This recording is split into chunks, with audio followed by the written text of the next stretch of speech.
I was in the wrestling business for 30 years, bro. I developed a name for myself. I always tried to write a spectacle. The challenge is, bro, you have such gifted talent. As a writer, you've got to match their level of greatness. People remember that moment because they remember JR's call. I knew he was much bigger than the business because, bro, he was just so much smarter than everybody else. I don't have a problem with Jim Cornette. He has the problem. I saw the genius of Bray Wyatt. Would I have given anything to work with that guy? Taker was in a graveyard, or they're fighting for the belt. DX is at CNN Tower. Creating scenes like that, that's where the fun was, man.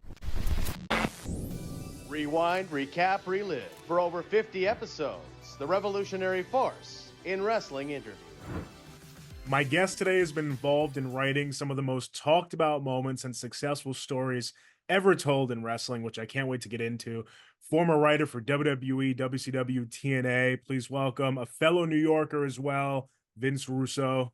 Former WCW World Champion. Say that, please. Former WCW World Champion. You got to say that, bro. I always got to be introduced that way because it pisses people off. So you got to introduce me that way. Bro, I have never had anybody do an interview with me full tuxedo, bro. I am so impressed. I am ready to go, Jonah. Whatever you need, bro, I am all yours. Well, awesome to hear you say that, by the way. It's got a dress to kill, as they say. It's really great to have you here, though, Vince, seriously. And I've been looking forward to sitting down with you. And you've been keeping yourself very busy these days, too, with writing with Russo, which that's through Sportskeeda. And then fans could also catch you on Vince Russo's The Brand. How's it been just keeping up with this constant world? Well, bro, I'll be honest with you. I just started my third book. And bro, here's what happened. I told myself, because, bro, like, writing a book is a huge commitment. I wrote 2 of them, and it takes a lot of time. So I started writing last Monday, and I committed myself. I said, I'm going to write 3 pages a day. And I set November as the deadline. I'm going to be done by Thanksgiving. I'm going to be done. I'm going to do 3 pages a day. Bro, today is day 8. And I am on page 85, bro. Oh. Yeah. So, bro, I'm one of those guys where if there is something on my plate I have to do, I can't think about anything else until I have it done. Mind. Yeah, man. So, like, I just started writing this book, and I'm, like I said, 85 pages in, and today, today's Wednesday, so it's been about 9 days. I'm about 85 pages in. And as opposed to the other 2 books you've written, what's this one mainly going to highlight? Well, basically, bro, the second book, How WCW Killed Vince Russo, that ended when Bischoff and Hogan just came into TNA. Okay. So this is going to pick up from that and then go right through, where I am right now. Wow, I'm excited for that book. That's great. 85 pages in and only, what'd you say, 9 days? That's 9 days, impressive. bro. Yes. Yeah, I'm very happy about that. But, man, it's funny because I didn't even realize it. But, man, once I started writing, there's just so much inside, man. It just kind of started pouring out where, I'm just constantly, like, keep going back to the computer and adding a couple of more pages, man. So yeah, looking forward to really getting that done. I can't wait to hear those stories. I know it's well known too. Like, I've heard you say you wouldn't call yourself a wrestling fan really today. But what is it like still having a voice, and a really loud one too, with all the shows you're doing in the wrestling industry after all these years? Yeah, bro. If I could be honest, Jonah, I wish I wasn't involved in wrestling at all. I really do. But listen, I don't pull any punches, man. I'm 63 years old. I'm not ready to retire. I do need to to still save for retirement. Yeah. And, you know, I was in the wrestling business for 30 years, bro. And like, I know it and I understand it. And I developed a name for myself and I make a pretty good living doing it. So I do it. But, you know, that's what a lot of people can't understand. Like, you know, that I'm not a fan of today's product. I mean, my God, Jonah, I mean, there are millions of people out there that go to a job that they don't like Mhm. because, you know, they don't want to, you know, because they got a family to support and they got responsibility. And I don't like the wrestling business, but, you know, I honestly, man, I look at it this way. I'm not in the wrestling business. I'm in the Vince Russo business. Right. That's the business I'm in. And that is the most important thing to me, that I can go on all of my shows and I can say whatever I want and whatever I think about any topic or subject whatsoever. So it's very, very freeing that way. Yeah, and you've got a great fan base too that I think appreciates and respects that you don't pull any of those punches. Going back to when you were a fan and that you that Bro, one I need that pompadour, bro. this up here. Is that, bro, do you actually, like, do you gotta blow that up? Like, do you still do the 70s blow The dryer old stuff? blow, right?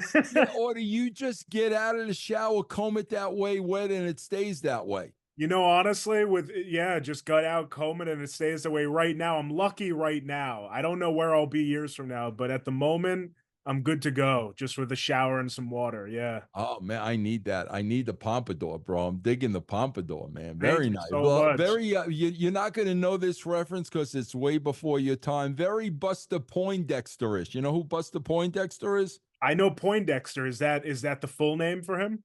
Buster Poindexter. Buster Poindexter. You Okay, got to yeah. look that up. Look I that will. up, and you'll get a kick out of it after the interview. Thank you, by the way, for all these. You're really building up the confidence for this interview. I hope it just Yeah, it's no, you look great, bro. Seriously, bro. Listen, we do the show castrating the marks, and yeah, these freaking bro. I can't believe you're going to call yourself a professional journalist, and you're going to look me in the eye and tell me how you're telling me the truth and you got sources and this, that, and the other thing, and you're freaking dyeing your hair. right. Like what, bro? You're a phony. Like if you are dyeing your hair because you don't want people to know your real age, you're a freaking phony, and you want me to believe one word that you say. Yeah. No, So it's a yeah, great point. That's I love that outlook, but and it's true, just giving the guest respect. Like that's where I come from with this, is like just try to awesome. treat it like a real thing. Yeah. Best I can. Yeah. But I'd love to hear what wrestlers really did draw you to the wrestling industry and made you a fan back before you actually got into it. Yeah, no, bro, I say this all the time, man. If anybody's got a problem with me and with my writing and my style, bro, you got one man to blame, and that's Vince McMahon Sr. Because I grew up on what Vince McMahon Sr. wrote, and that was all character and storyline driven. And, you know, when I started watching wrestling in the early 70s, you had characters that were larger than life, man. Yeah. And that's what hooked me. The first time I ever saw wrestling in my life, bro, I was a kid. I was probably 10. I knew what it was right away. I got it the first time that I saw it. You know, bro, I don't know. You know, I know you are a lot younger than me, but I had the opportunity to ask the great Adam West, you know, Batman Batman. Yeah. 1966. I asked him, I always wanted to ask him the question. I got to ask him a question. I said, bro, I said, how were you able to pull this character off? Mhm. And he said to me, he says, the first time they handed me a script, he said, I got it. I totally understood the character and what the show was. That was like me the first time I never for a second thought it was real. I was never interested in the matches. You know, I was interested in character, story, the pomp, the circumstance, you know, Yeah. the presentation of the I was interested in the show. And, you know, that's basically what I based my career on. They were just larger than life, man. I mean, the first people I ever saw were like, Lou Albano and Jimmy Mhm. and Johnny Valiant, and oh my God, bro, it was awesome. It was a spectacle. I mean, I always tried to write a spectacle, not just a forgettable wrestling show. Yeah. And like I said, some of the most memorable moments that I want to get into. So first, so you're a WWF, you're a freelance writer for WWF magazine, and you received the promotion to join the WWE creative team. I'd love to hear what that transition was like to go from what seems like something a lot less extensive with the, higher ups to something like on the actual creative team. Yeah. Well, bro, that was never my plan. I mean, I never had bro. I didn't even that wasn't even on my radar. Yeah. I had a degree in journalism. I had a couple of video stores. Blockbuster put me out of business, Oh wow. so I needed a job.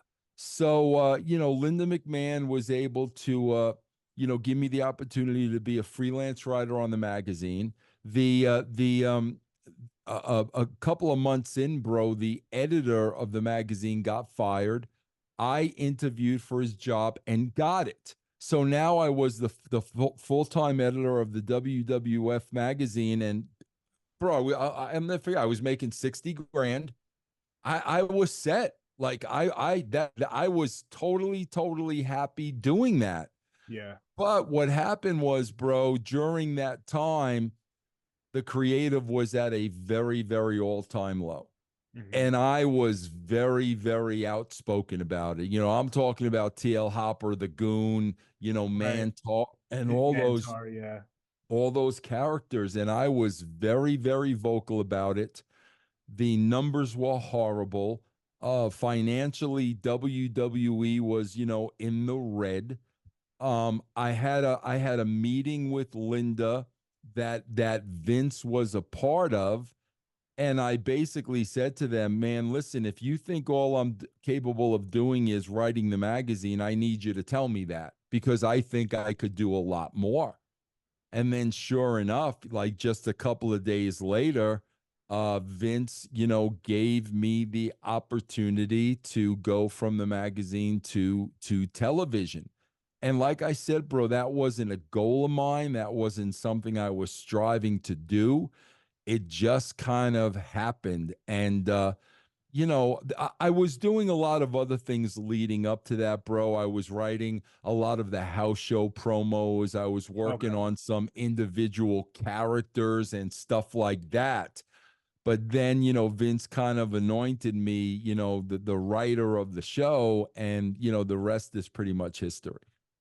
And once you made it to the creative team, which that's an incredible jump, it really is to take on those responsibilities. What do you think it was that really made you shine that would eventually lead to head writer status? Bro, there was never really a creative team, bro. Okay. It really wasn't that. When I officially started writing, it was me, Vince, and Jim Cornette. I mean, that's it. Yeah. There was nobody else involved. Me and Jim Cornette were butting heads. And, bro, like, no disrespect to Jim, but, Jim wanted to do 70s wrestling. And, I was like, bro, we got to bring this product up to speed, man. Yeah. We've got to start mirroring society. And Vince was much more on my page than, Memphis wrestling. So, eventually Vince sent Jim home, and it was just Vince and I for a while.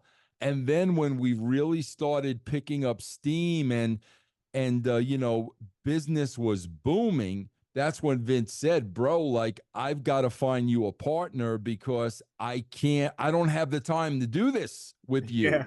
And that's when Ed came in, and Okay. then it was pretty much me and Ed Ferrara writing all the television. And we always hear, like, fans always hear head writer or writing staff, whatever. But so we can understand, when you become the lead writer, what does that work week look for you? Like, what's an average week of Monday Night Raw? Bro, it's nonstop, but it was just a two-man team. Yeah. So it was just me and Ed. There wasn't meeting with, committees, and there's no time for that, bro. When you are writing a weekly live television show, you don't have the time to sit there and hear opinions of 10 other people and go back and forth because you're working against the clock. Right. So Ed and I knew each other so well, and we were so zeroed in that, basically, bro, as soon as Raw is over, the next day we're working on the show, like, say on a Tuesday, we're working on the show. Wednesday, we go to Vince's house. We tell Vince what we have. He gives us his 2 cents. I go home Thursday. I write the entire show on Thursday. Friday, I get back together with Vince with the entire show. We go through the whole thing, and then we got Raw on Monday. I mean, that was the schedule. There wasn't committees and, oh, this one's the head of SmackDown and this one. No, bro, there's no time for that. Because, Jonah, what happens is, as you start running out of time, which is what's happening today, as you start running out of time, now you're just putting shit on paper because you got no time. There's no time. So, nah, bro, we had it down to a science, and we had it down to a schedule, and it worked like clockwork, bro. It's so interesting to hear you lay it out like that, but it also seems incredibly stressful, like a crazy job. Yeah. Yeah, bro, like it's always stressful, bro, because it's always in front of you. Like, you're not looking forward to the off season because there is no off season. That's why, bro, even when we overtook WCW, like, people ask me all the time, what was that like? Bro, we never stopped to smell the roses. We had a show the following You got to week. keep going. You Yeah. gotta keep going, bro. So you're not celebrating victories or anything like that. You can't stop. It's nonstop, and we had to stick to the very regimented schedule that we had. So, it was like, seriously, bro, it was like a well-oiled machine. Well, some of those awesome moments that you went on to create alongside Ed Fry, I'd love to get into. I believe this storyline was happening as you came into WWE as head writer, Undertaker and Kane, which Nah, that was we created all that. That you wasn't created happening. all that. Okay, well Yeah. then that's Now, I awesome. do want to say this, bro, because people, bro, I've got my adversaries who just love to make up shit about me. So I always give credit where credit is due. Now, Bruce Pritchard had this Kane character in his head, Okay. but there was no Kane character yet.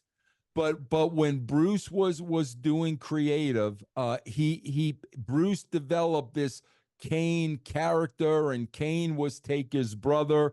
But you didn't actually start seeing this character until I started writing the TV. And Ed wasn't even there for the beginning of Kane. He came later on. But it was 1000% Bruce's brainchild, but we didn't start you didn't see that character until I started writing TV. Well, then I definitely got to ask you about Kane's debut, number one. I mean, such a crazy night, and I feel like easily one of the best debuts of all time. Can you Bro, tell? you know what made that a great debut, and you know what made it so unbelievable? What? Freaking JR's call. Yes, that's gotta JR's be. call, bro. Bro, the announcers are so important to the show. And bro, JR and King, nobody got a story over better than they did. Nobody, bro. Nobody. And people remember that moment because they remember JR's call. And bro, those are the things that I miss. Yes. You don't have moments like that anymore. You don't have calls like that anymore. All of it seems just so artificial and fake. Like, I'm watching Raw this past Monday. I don't know if you saw it or not. Did you Yeah, see it? I did. Okay. Yeah. Yeah, so bro, they now put Damian Priest and Rhea Ripley together, Mm-hmm. who quite frankly, they were the stars of the show. Like Judgment Day suck without these two. Like give me a break. Judgment Day isn't even a thing without Rhea Ripley and Damian Priest. And how many times is Michael Cole going to shove down our throat the Terror Twins, the Terror Twins, the Terror Twins? All right, Michael, see, JR didn't do that. If JR said it once, you freaking remembered it. And that's why, like, everything to me today is just so fabricated, bro. Yeah, not as organic. No, you're right. No. It seems like a lot of what, and I don't know if it was, but it seems like a lot of the calls JR did give back in the day were just off the cuff, his genuine reaction. 1000%, bro. And there'll never be another JR doing that, bro. And again, I give all the credit in the world to that, because that's what you're remembering, bro. You're remembering JR's call. Oh, absolutely. And what was it like writing week to week with Undertaker and Kane and crafting that story? Bro, you know what the challenge is? See, bro, here's what people don't understand. Again, those people that want to take shots at me, what they'll say is, "Oh, Russo's job was easy. Look at the roster he had." Well, first of all, bro, before Russo took over the roster, The Rock was Dwayne Johnson, Yeah. and Steve Austin was the ringmaster. Okay, so let's get straight. But bro, here's the challenge, Joni, and this is what people don't understand, and this is why you need a writer. The challenge is, bro, you have such gifted talent that as a writer, bro, you've got to at least match their level of greatness. Yeah. And you got to keep taking that great character to greater and greater and greater heights every week. That's the challenge. You can't bring them down. You can't bring Austin down and take it. You got to keep coming up with shit that's going to keep growing the character.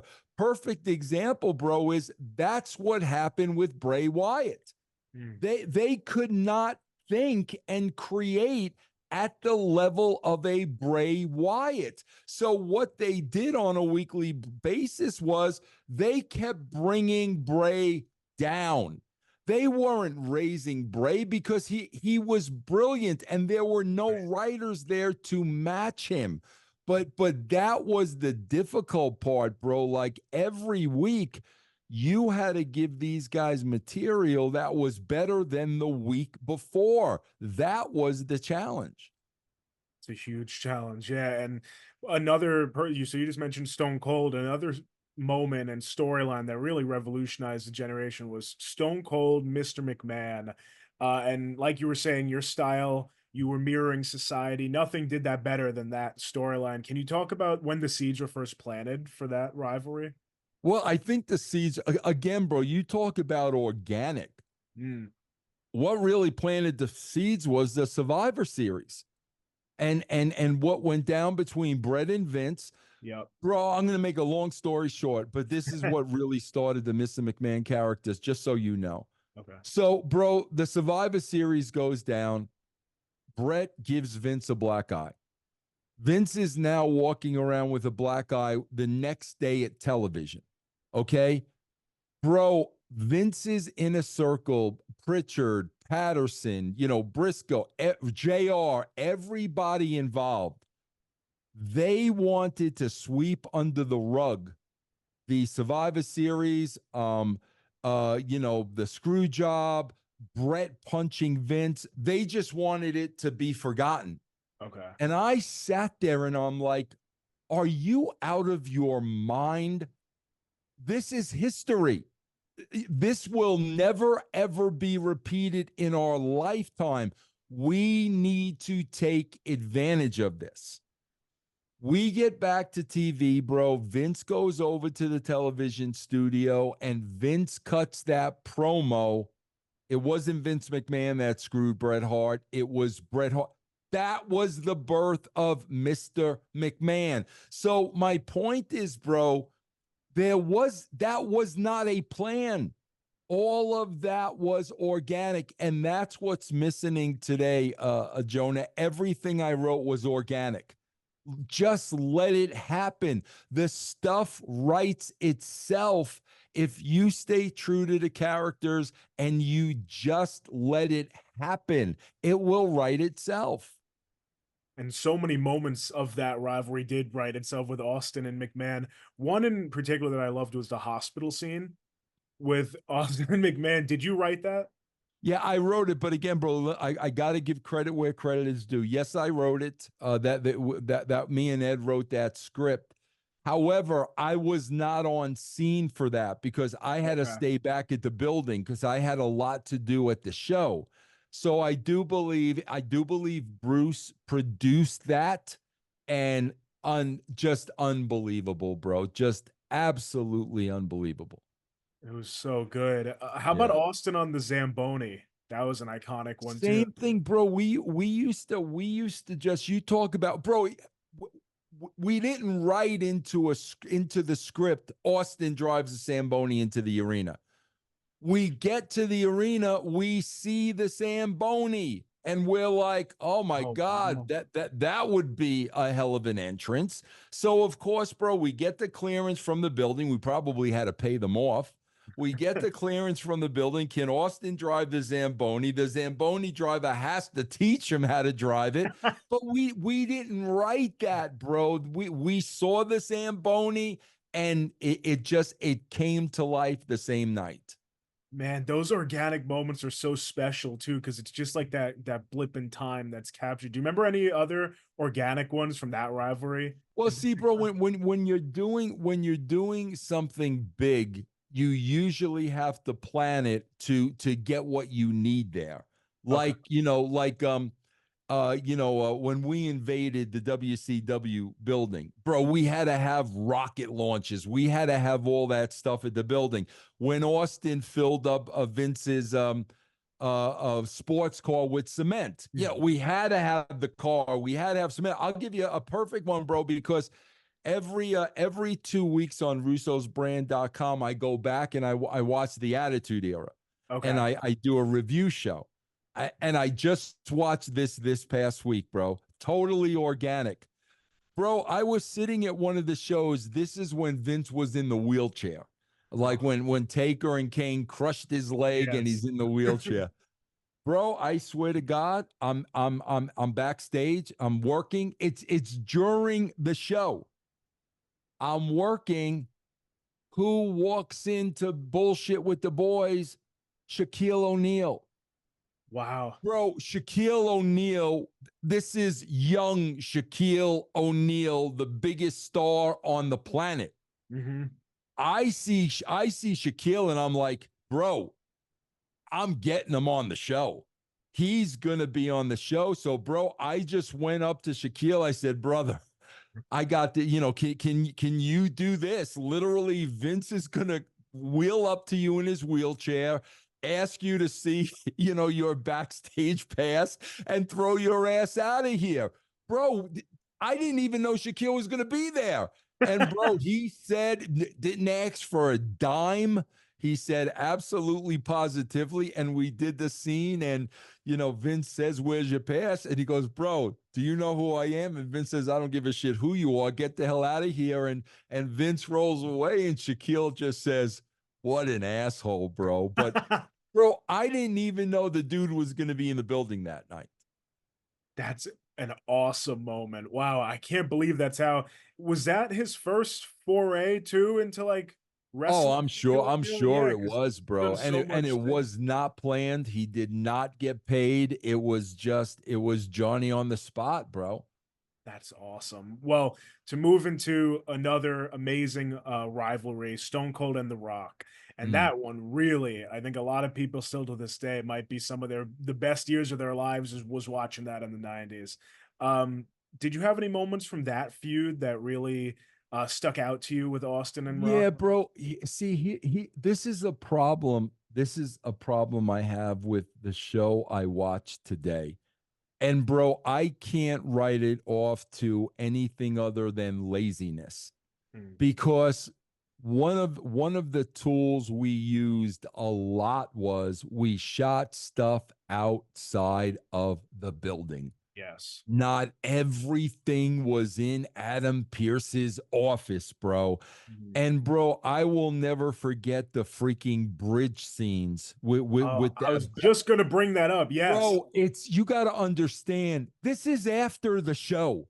We are recording this at 12 o'clock at night in the elements. I'll never forget, bro. It was so freezing cold outside. We couldn't stand it.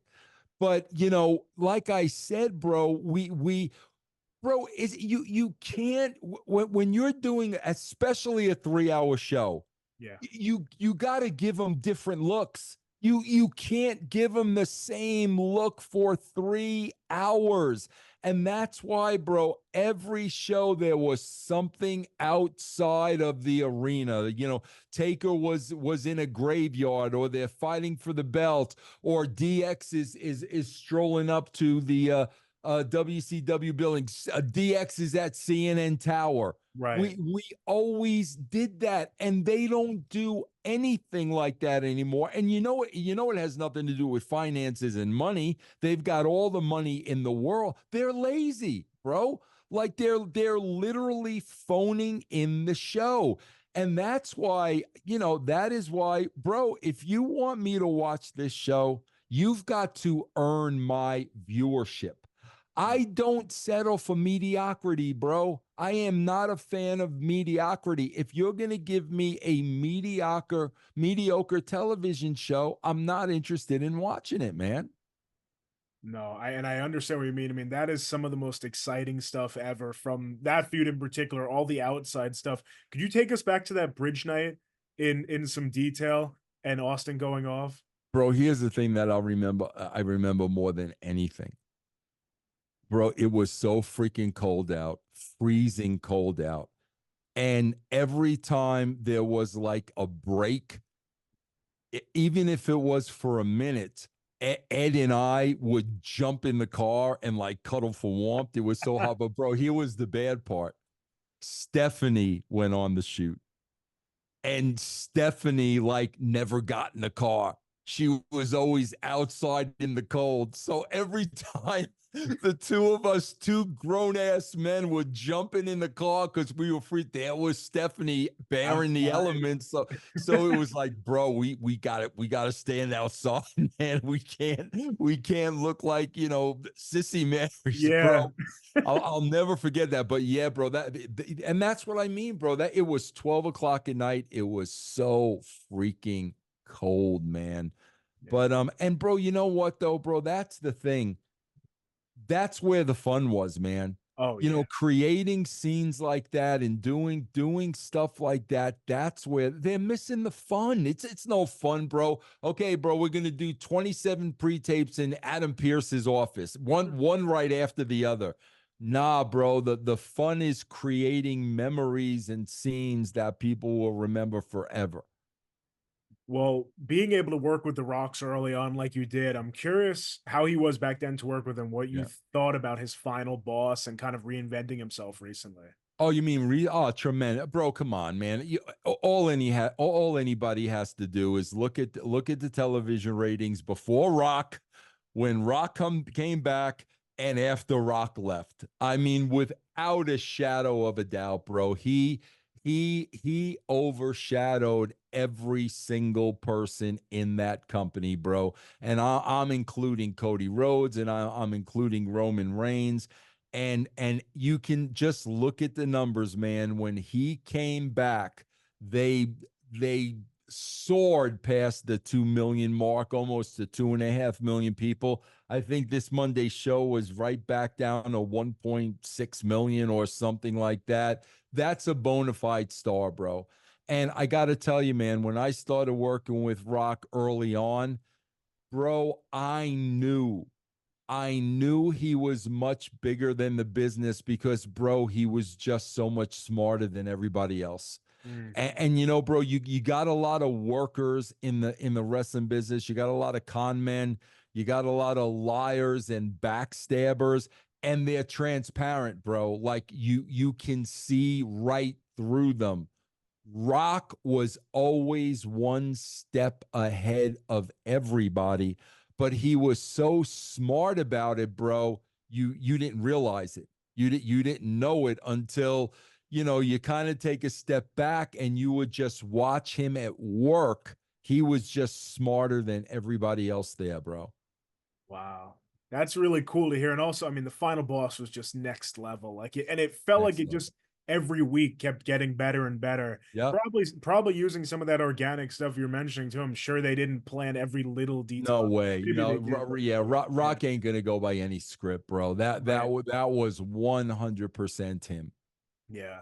Well, Vince, you brought up a guy earlier, Jim Cornette, and I know you're going to be asked about this probably forever with the drama that is afoot, with that situation. But I recently had Sean Oliver on the show, and he had some really good things to say about working with you and about working with Jim. And one thing he actually said was that you and Cornette share more similarities than you do differences. And I'd love to hear your thoughts on that. Yeah, bro. First of all, you got to understand something. I don't have a problem with Jim Cornette. Mhm. He has the problem. I have publicly stated a billion times, bro.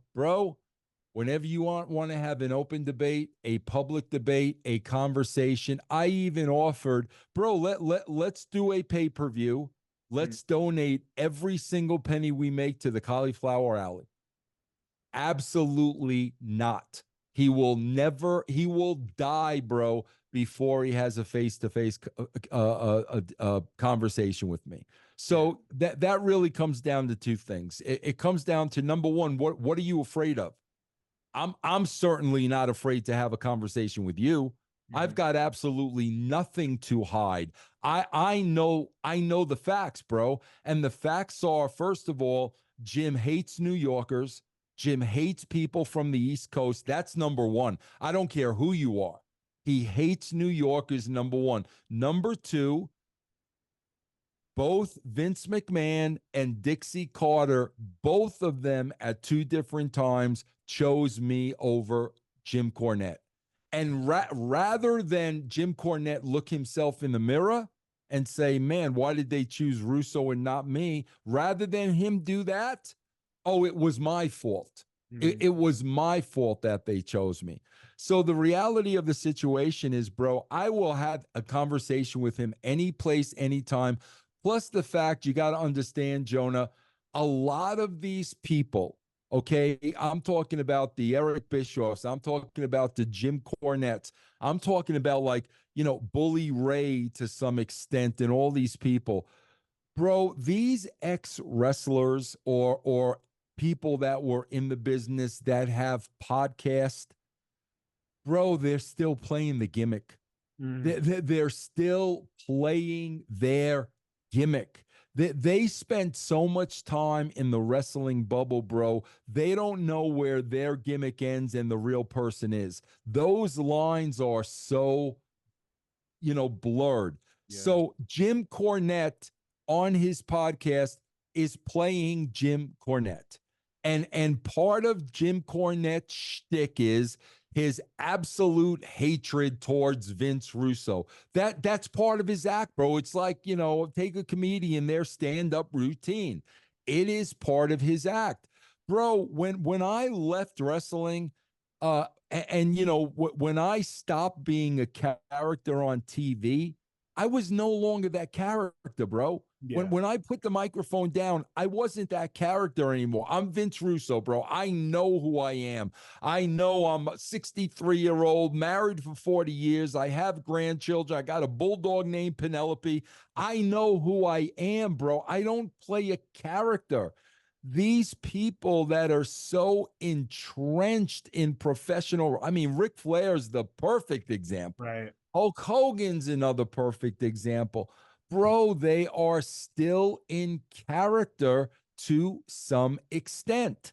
So if Jim Cornette, the character Jim Cornette, hated Vince Russo in 1995, then I'm going to hate Vince Russo in 2025.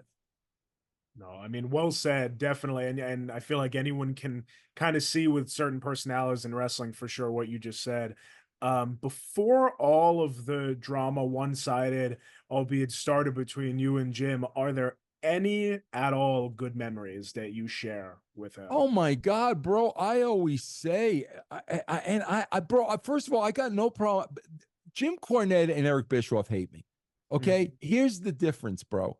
I don't hate them, number one. And number two, I've got no problem putting them over. And here's what I say about both of them. Bro, of all the people I ever met and I ever worked with in the wrestling business, without a shadow of a doubt, Jim Cornette and Dutch Mantel had the two quickest minds of anyone I ever met in the business. Brilliant, brilliant, brilliant minds. Jim Cornette's problem was, bro, he just didn't want to adjust with the times. And because he didn't want to adjust with the times, that he fell out of favor because he was very, very stubborn and he wanted to do things a certain way and wouldn't get off of it. That's what hurt Jim Cornette in the wrestling business. The guy has a freaking brilliant mind. When it comes to Eric, bro, from a business standpoint, this guy's brilliant. Runs circles around me from a business point of view, but he's not creative, bro. He can't write a television show. He can't create characters or write storylines. He can't do that. But from a business point of view, brilliant, brilliant, brilliant mind. And I've been saying that about the both of them since the first day I ever met either one of them. It's interesting with him. Why doesn't he like you, do you think? Bro, I honestly think what it really comes down to with Eric, bro, again, a lot of people don't know the history, but there was one time at WCW and there was one time at TNA where I just called Eric out on his bullshit because that's how I am, bro. I'm not a politician. I'm not going to waste my time playing politics, bro. I'm not. If you got a problem with me, if you got something to say, then let's say it and let's get it out. And I called him out once at WCW when it involved Brad Siegel. And I called him out once at TNA when it involved Dixie Carter. And bro, I'm just telling you, you do not call Eric out.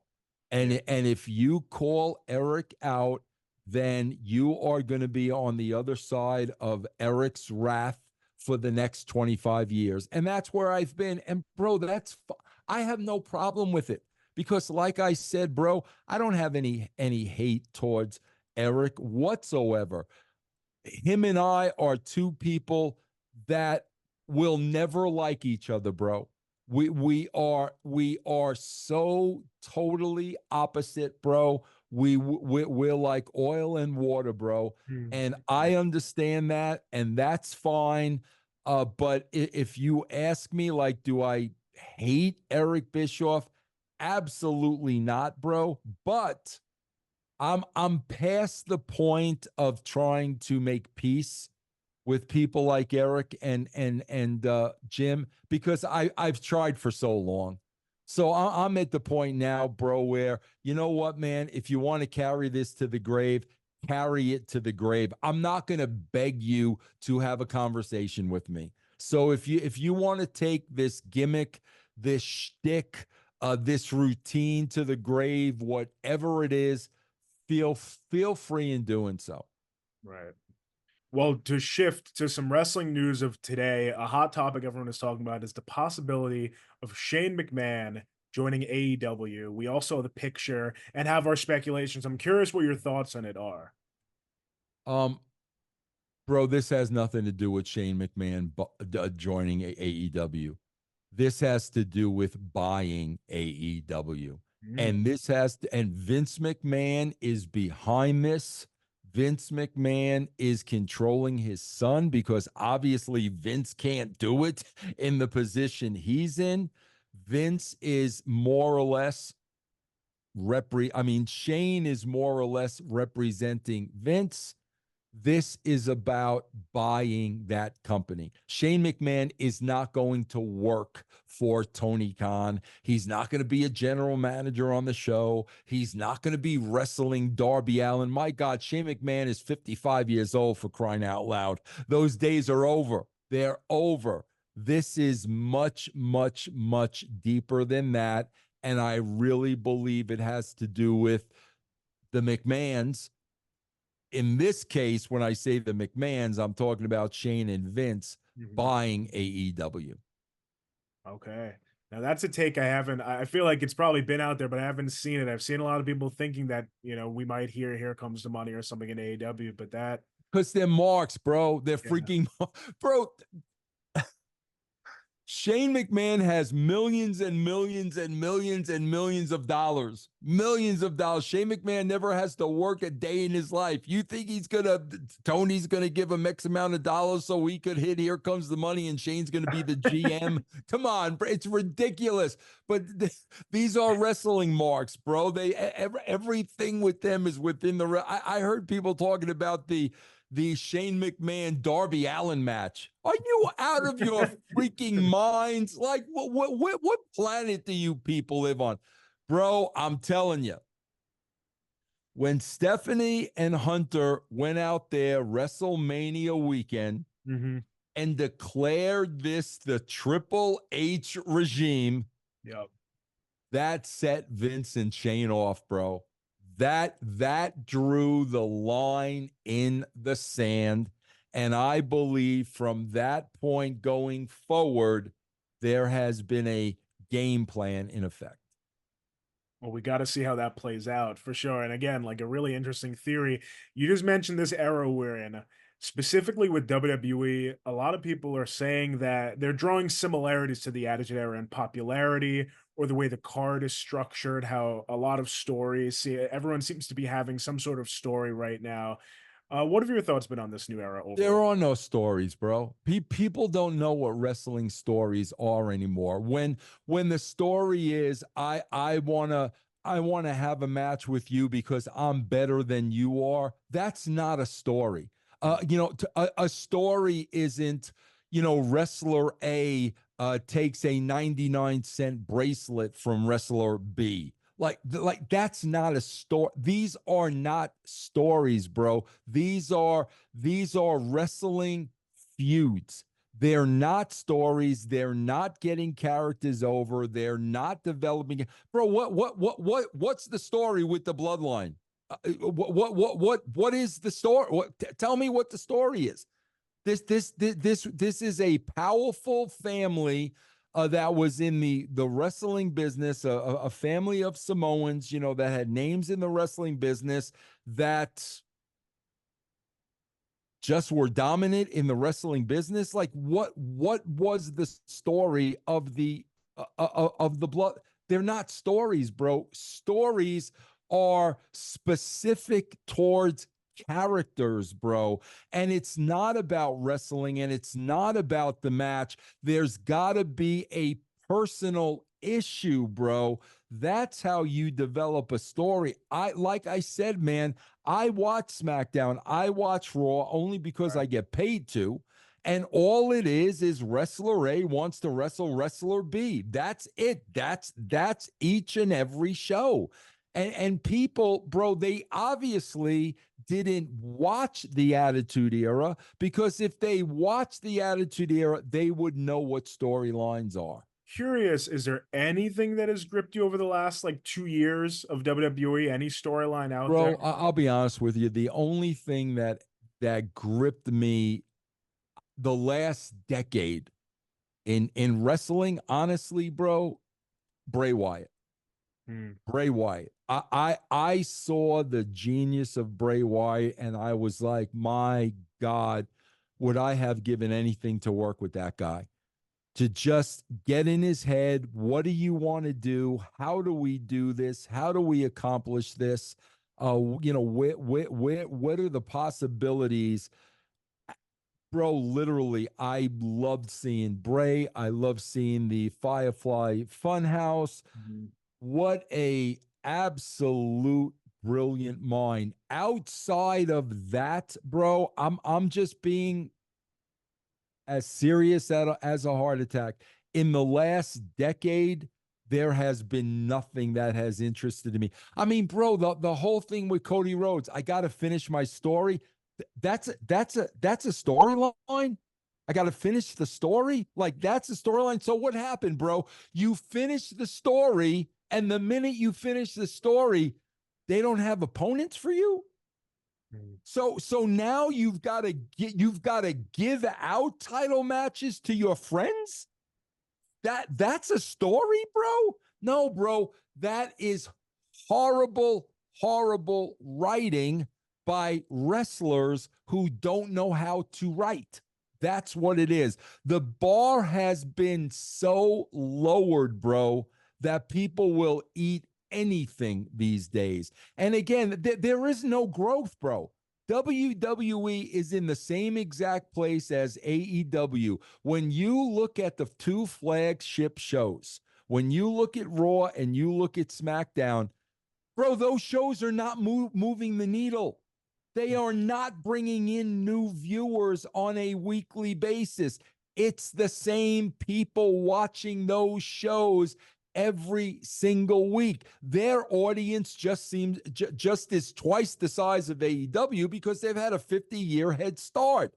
They're not increasing those numbers, bro. Those numbers are 1.6 million, 1.8 million. If they're lucky, they go up to 2. They're not bringing in new viewers, bro.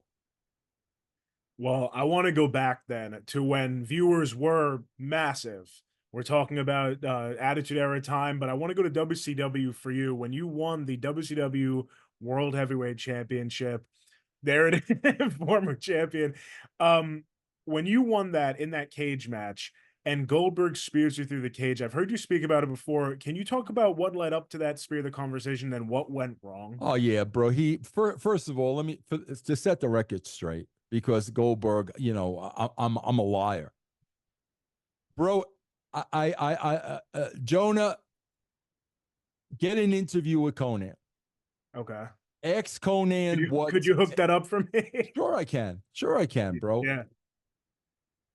Prior to that incident, Bill Goldberg told Conan, I am going to F him up. And Conan will tell you that himself. And bro, one thing about Conan is you talk about straight shooters, Conan don't lie.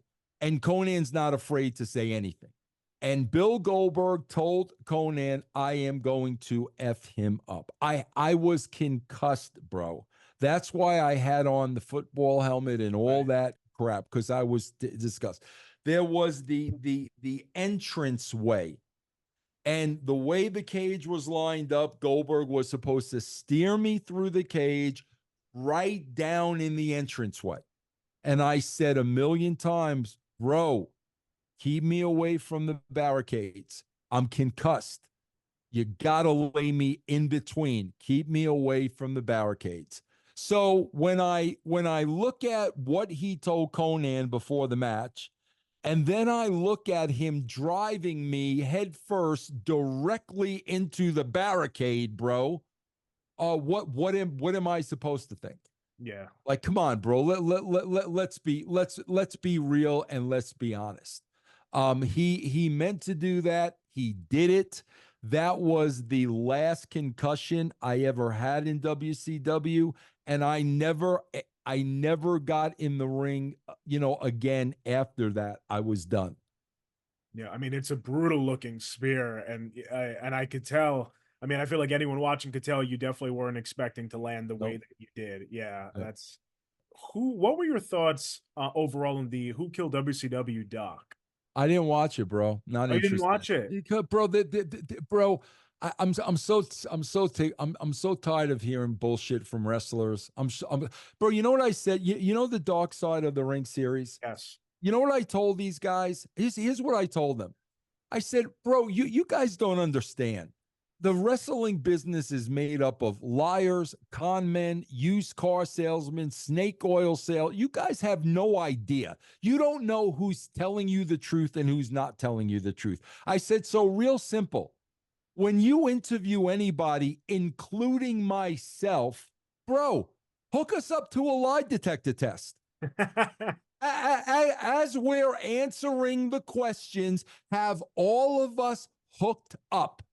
Because, bro, you're getting lied to. And that, bro, they got no idea who's lying and who's telling the truth. I did not watch one episode of that series, bro. I wasn't interested. I lived it. I know what happened. I'm a big boy. I understand business, and I don't need anybody trying to figure out who killed WCW. So, honestly, bro, I didn't watch a second of that. Yeah, I thought it was good from the way it was told, but it's interesting you say the lie detector test. Sean Oliver actually, when he was on, said he wanted to do a wrestler polygraph show because Definitely. Definitely. And bro, I will be the first one to say, hook me up. But I guarantee you, Jonah, let's see how many people are behind me. Let's right. see how many. I will be the first one, bro, to say, go ahead, bro. Hook me up and ask me whatever you want. I'd be the first one to say. And I suggested that to Dark Side. And I said, I will be the first one to do it. The line probably won't be out the door behind Nah, you. bro. Absolutely. And bro, that's the funny thing, bro, because all these guys, get paid to do this. So they will say anything, bro, if they're getting paid. Yeah. It would be such a dilemma, bro, if they had to be hooked up to a lie detector test and they knew they'd be freaking lying. So now they got to turn down the money and not do it. That would be so interesting to me, bro. Yeah, no, it would be. One person I want to ask you about before we start to wind it down, who talked about his legacy in WCW with a lot of disappointment, obviously, was Bret Hart. And I'm curious what your experiences with Bret were over the years, but really in WCW. Bro, I think it's clear to anybody when you watch, when I went over to WCW, I tried to do the right thing with Bret. I tried to correct all the wrongs because I knew how great he was. I knew he was a Canadian hero. I looked up to him. And I think if you go back and look, anybody can see that one of the first things I tried to do was get Bret Hart in the position that he needed to be. And he wound up becoming the champion. Yeah. Unfortunately, bro, when he got concussed, it was game over. But anybody can go back and see what I did with Bret before he got hurt. And I 1000% made an effort to get him back in the right light. Yeah. No, and I think it showed, but at the same time, just with everything that happened with his career, I mean, it's a shame. Yeah. And bro, again, Bret again, bro, Bret is bitter. A lot of people will say I'm bitter. I'm not bitter. I'm just telling you the truth. Me working in the wrestling business was not a good experience. It's got nothing to do with me being bitter. It was not a good experience. I've had good jobs and I've had bad jobs. Right. In the wrestling business, it was not a good experience. But, Bret has, said bad things about me in interviews. And you know what I say when you ask me about Bret, bro? Here's what I say. Bro, when Bret talks about being a Canadian hero, bro, that's how I looked at Bret. Yeah. I looked at Bret as a legitimate hero. And I always, always, always looked up to Bret and have never said one unkind thing about him. I don't care what he says about me in a billion interviews. I don't have one negative thing to say about Bret Hart. Well, that's great. At the end of the day, that's good. You're keeping to your word. And so I know you say so it wasn't a great experience in the wrestling industry, but you are still synonymous with the wrestling industry. You always will be. You're in the history books and what you've created. What would you like your legacy to be remembered as by wrestling fans? Bro, I got to be honest with you. I don't give a shit how wrestling fans remember me, because first of all, bro, there's two different things. There are marks, and I certainly don't give a shit about any of these people. None. Mhm. And there are casual wrestling fans, television viewers who enjoy good television. Right. Okay. Bro, the numbers on my watch will clearly show you those fans enjoyed what I was writing. Bro, I love when people tell me what a failure I was at TNA. Bro, we were doing 2 million viewers on Spike TV. Wow. That's a failure. If 2 million viewers was a failure on Spike TV, then what's AEW? What do you call that? Seriously, what if they're drawing 700,000 people on a much bigger network and we were a failure? What do you call that?